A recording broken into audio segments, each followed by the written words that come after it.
দ্বিতীয়বারের মতো মেসির আর্জেন্টিনা আসবে ভারতে। বিশ্বজয়ীদের জন্য থাকবে জমকালো আয়োজন। গেল বছর সংবাদ সম্মেলনে এমন ঘোষণা দিয়েছিলেন কেরালা রাজ্যের ক্রীড়ামন্ত্রী আব্দুর রহিমান।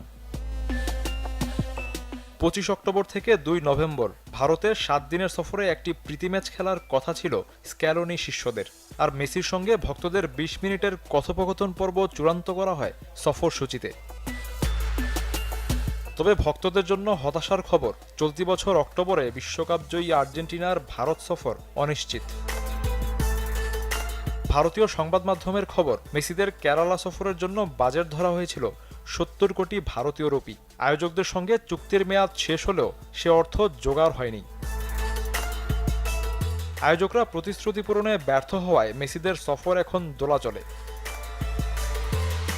সাম্প্রতিক সময়ে কয়েকটি আর্জেন্টাইন সংবাদ মাধ্যম দাবি করেছিল প্রীতি ম্যাচ খেলতে এবছর অক্টোবর নভেম্বরে চীন, অ্যাঙ্গোলা আর কাতার সফর করবে মেসির আর্জেন্টিনা। তবে আনুষ্ঠানিক কোনো ঘোষণা আসেনি।